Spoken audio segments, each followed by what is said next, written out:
US scared of Chinese DF-26 missile? As concerns grow over Beijing's long-range strike capabilities in the Pacific. Real reason behind US setting up emergency stockpiles far from vulnerable frontline bases in the Pacific? US key military base in Guam, once considered secure, now faces growing missile threat concerns. Guam killer forces US to rewrite Pacific war plans as Taiwan contingency fears continue to rise. Pentagon is building a major logistics hub in Australia as concerns grow over China's expanding long-range missile capabilities. The decision reflects mounting fears that traditional rear-area Pacific bases may no longer remain secure during future conflicts. For decades, Guam has served as a critical hub supporting U.S. air operations, naval deployments, and logistics across the Pacific. U.S. planners now worry the island could come under sustained missile pressure during a high-intensity regional conflict. As China's long-range strike capabilities continue to expand, Washington is reassessing where critical military supplies should be stored. The DF-26 is reported to have a range of roughly 4,000 kilometers, allowing it to threaten targets far beyond China's coastline. The missile is commonly known as the Guam killer because of its ability to place key U.S. facilities at risk. The DF-27 is assessed to extend China's strike reach significantly farther than previous missile systems. Some estimates place the DF-27's range between 5,000 and 8,000 kilometers, potentially covering vast areas of the Indo-Pacific. Analysts say both systems increase risks for military bases that were once considered relatively secure from attack.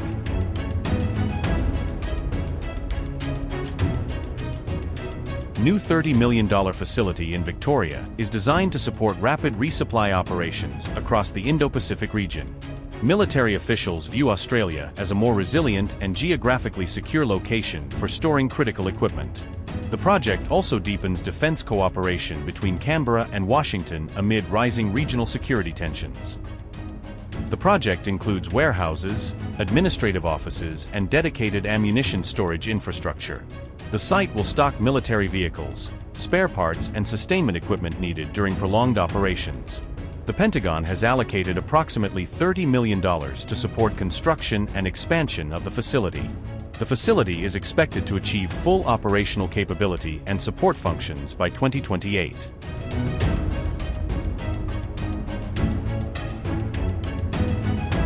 The Australian stockpile forms part of a broader shift away from reliance on a limited number of large depots. While Australia is being developed as a rear-area support hub, the U.S. is also expanding its forward presence. A new facility near Subic Bay in the Philippines will help support operations closer to Taiwan and the South China Sea. Australia provides long-term sustainment capacity and strategic depth for U.S. military operations in the region. Subic Bay offers faster access to potential conflict zones and frontline operational areas. Each site supports a different phase of military deployment, logistics, and force sustainment requirements. Together, the facilities strengthen the broader Indo-Pacific logistics network and improve operational resilience. The shift comes as China's missile advances challenge long-standing assumptions about regional military security. Bases once considered safe are increasingly being evaluated through the lens of modern precision strike threats.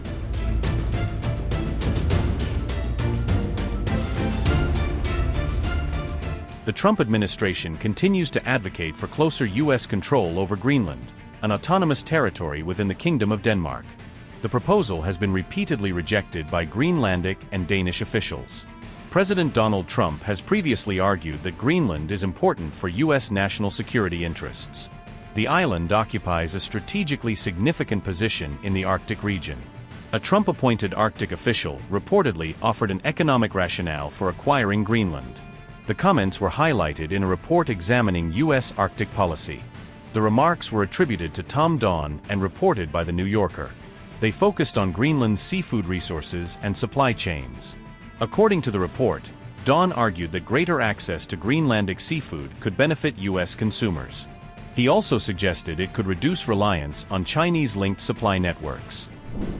New Yorker's Ben Taub wrote in his article, and I quote, "When I met Tom Don for lunch in Washington earlier this year, he declined to speak further on the record, except to articulate a narrow symbiotic vision for the future.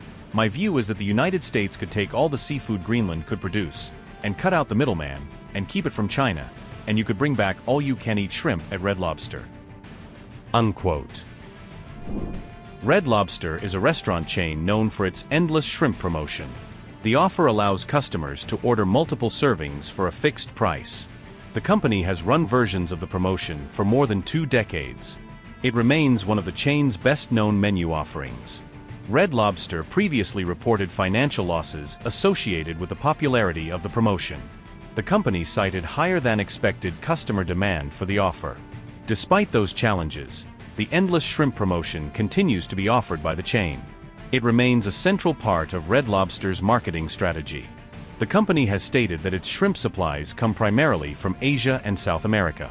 Greenland is not currently listed as a major source for the seafood used in the promotion.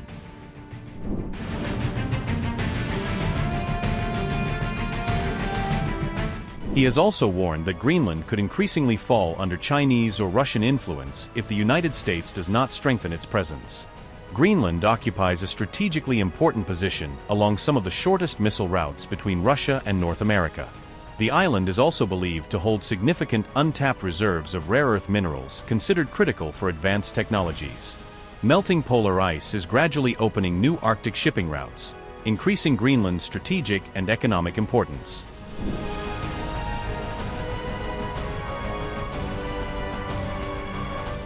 Washington is accelerating work on the massive Golden Dome missile shield as security concerns continue rising.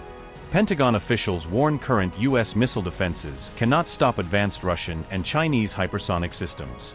American defense systems were originally built to counter North Korea's smaller ballistic missile threats, officials say. U.S. planners now believe Moscow and Beijing possess far more advanced strike capabilities, requiring a completely new response.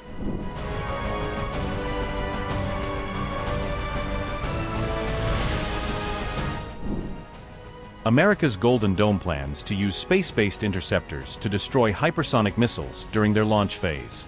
Military experts say hypersonic glide vehicles become nearly impossible to intercept after atmospheric re-entry. China and Russia have recently showcased hypersonic glide vehicle technology through both tests and battlefield operations. Russia used the Orshnik missile against Ukraine, while Iran launched Fateh, 2 missiles toward Israeli targets. China also tested a new hypersonic glide vehicle system back in November 2021. The then vice chairman of the U.S. Joint Chiefs later warned about China's rapidly advancing missile capabilities. General John Hyten specifically highlighted the precision and stunning performance shown during China's hypersonic test. Most recently, Russia tested the RS-28 Sarmat, considered the world's heaviest and longest-range known missile. The Sarmat was designed to carry multiple avant-garde hypersonic glide vehicles armed with nuclear warheads. Its reported 35,000-kilometer range could allow strikes from virtually any direction around the globe. The Golden Dome system aims to counter ballistic missiles, cruise missiles, and cyber-linked aerial threats. The massive defense project could cost nearly $1.2 trillion, according to congressional budget estimates.